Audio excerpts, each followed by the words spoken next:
Truck drivers, what's a creepy story you've got from the middle of nowhere? Not sure if this story is creepy, but it's definitely scary. My father was a truck driver in East Africa in the 80s and early 90s.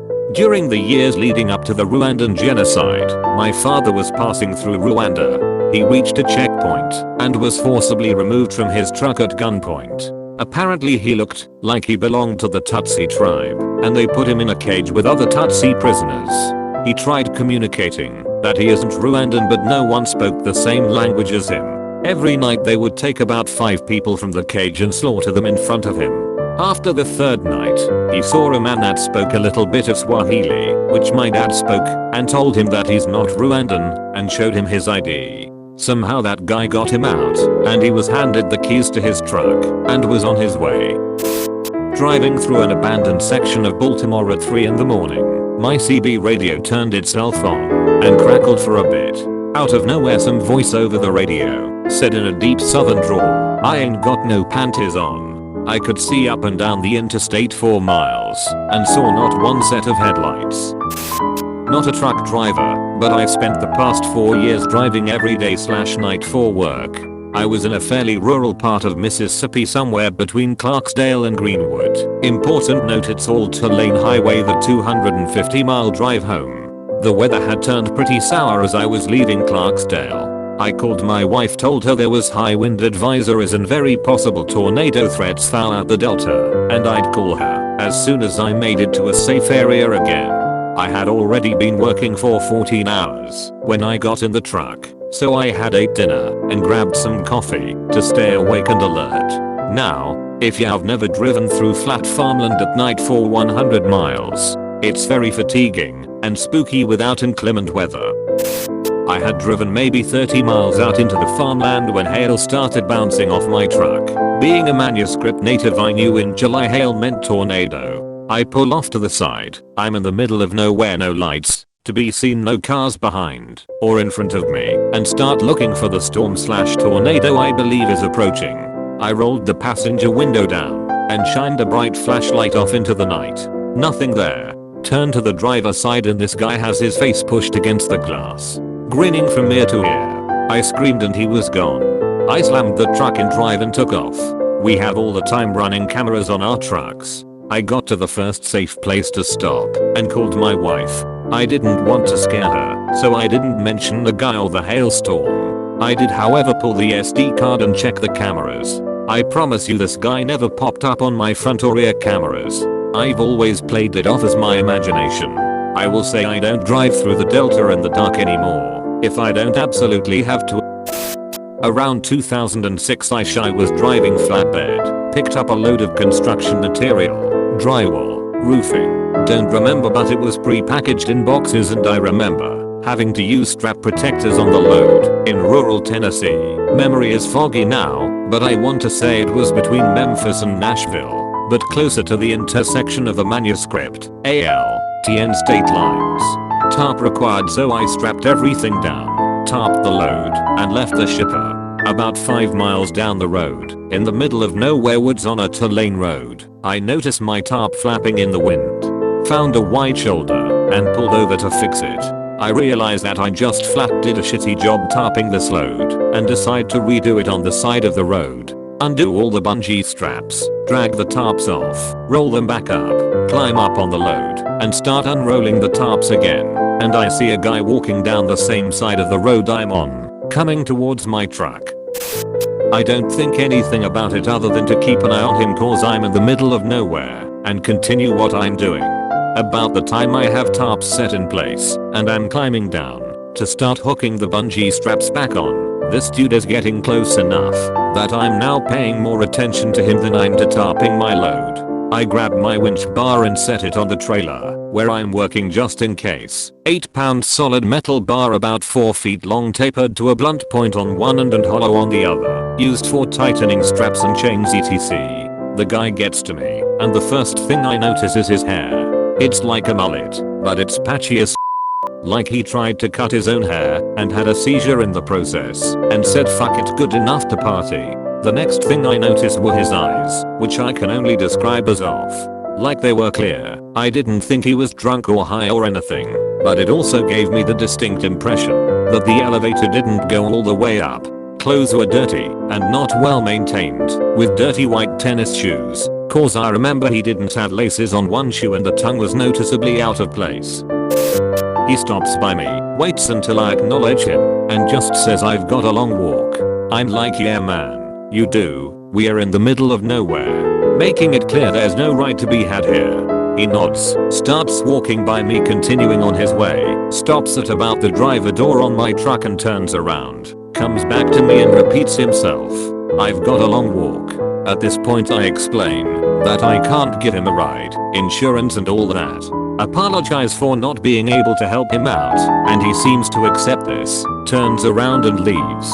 I wait for him to get a little ways away from my truck and start working on finishing the top job. I still keep an eye on him, and he's moving away from me. As I'm putting on the last of the bungee straps I look over to check where he's at, and he's turned around heading back towards me, now about 100 yards in front of my truck, and coming back my way. It looks like he's talking on a cell phone. Has his hand up to his face and I can barely make out his mouth moving. His other hand waving, like he's having a conversation with someone. I finish with the straps, grab my winch bar, and I'm climbing into my truck as he's about 10 yards away now. Soon as I'm in the cab I lock the doors and set the winch bar on the passenger seat just in case. I look at the guy and realize he's not talking on a phone. He's talking to his hand, and now I'm nervous, cause he doesn't look like he's having a nice pleasant chat. It looks more like an angry conversation. Crank the truck up, put it in gear and just pull out. Didn't look for traffic or anything. As I pass him, he's just looking at me, still holding his hand to his face with this dead ass look on his face, just staring at me. Gave me the creeps. About the time I hit 5th or 6th gear I look in the mirror and there's no one there. I was driving through eastern Washington on some state roads. There were no rest stops or cities, but I had done the route enough to know there were these massive dirt areas every 40 miles where you could park safely away from the road. I decided to call it a night and closed my blinds and laid down to watch something on my phone. After roughly an hour I hear someone try to open the driver's side door. I haven't heard any vehicles on the road the whole time I'm parked, but I get up to peek out the curtains. As I'm looking out into the blackness of the driver's side window I hear them try the passenger side door. I peek down from the top of the curtain, but can't see anything, so I start the truck and kick on the lights. I'm fairly freaked out at this point, so I'm still not opening the curtains, but peeking through gaps. Nothing. Nobody is standing near either of my doors, or parked within sightline. I take a deep breath and close the sleeper curtains too, because for some reason that's going to make things better, right? After laying back down and convincing myself that something blew against the truck and it only sounded like the doors. It was fairly windy outside and a lot of flat ground. I hear what sounds like someone trying to pry open the vents on the sleeper. The door handles start clicking again and the truck starts shifting like someone is climbing on it. I hit the little alarm button in the sleeper hoping to spook them off, but it does nothing but add to the noise of door handles, fingers tapping on windows and chassis, and the hiss of air coming out of the suspension. Then suddenly it stops. A few moments where I can only hear myself breathing and my heart pounding, before I hear another truck approach, and then drive by. I spent the next few hours waiting for whatever it was to come back, but it never did. In the morning I couldn't find any footprints or damage to my truck, but on every window were tiny human looking handprints, like a toddler had licked their hand and stuck it to my window over and over. My dad drove a truck between Edinburgh and London and tells this story often. He was driving down the motorway and looked to his right, saw a woman with a mistrunchable bun, as he describes it, staring at him with a terrified expression from a car next to him. Before he really knows how to react, the car pulls off at the next exit and my dad, although shaken, carries on. About half an hour later a different car with a different driver pulls alongside my dad, with the same woman in the passenger seat, with the same expression on her face. My dad thinks plans to pull into the next services to report, as even if it's nothing/misunderstanding, better to be safe than sorry, right? Anyway, the car disappears before he can get any details. Plate CTC. and he thinks there is no point calling the police with no details, so he carries on driving. Literally about 4 hours later, almost in London, yet another car pulls alongside him with the same woman. Same mistrunchable hair, same terrified expression, except this time she appears to be screaming at my dad through the window. So my dad pulls over into a lobby and calls the police. Apparently they have received 3 other calls about the same woman/car in the same area in the last few minutes. It is unfortunately anticlimactic as he never heard anything more about it, but he didn't see her again. And although he kept an eye on the news, didn't see anything about it. Hopefully it's just a giant coincidence. Who knows? Not technically a truck driver, but my cousin works at a truck stop in Kansas. She told me about some guy who parked his truck and got out. A woman got out of the passenger seat.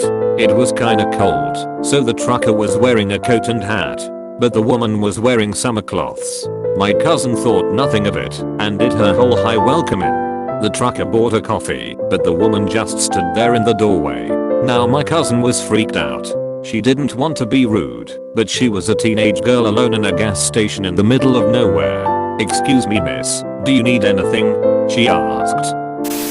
"Who are you talking to?" the truck driver asked when he got to the checkout. "The woman who got out of your truck?" My cousin pointed, but the woman had disappeared. She told me she had never seen a look of pure terror on a man's face. He just whisper required "oh no," got his coffee and left. The woman did not get back into his truck and my cousin couldn't find her in the store. She says it was one of the most terrifying experiences she had ever had while on that job. Not technically a truck driver, but I used to work as a field technician in the oil industry, so I spent a lot of time driving through remote areas of Canada at odd hours. One very strange and eerie experience sticks with me. I was in either northeast BC or northwest Alberta, can't remember the exact location, driving late at night when I noticed a very large black shape on the road in front of me. Thinking it was a moose, I stepped on the brakes, coming to a stop only a few feet from it. Despite being so close and having my headlights shining directly on it, I still couldn't tell what I was looking at. It was vaguely the shape of a full-legged animal, but very big, probably about 6 feet tall. Aside from that it was completely featureless. I couldn't make out any details whatsoever, no shine from its eyes, nothing. And then I noticed there were more of them in the ditch on both sides of the road, 5 or 6, or maybe more, all the same as the black shape on the road in front of me. None of them were moving.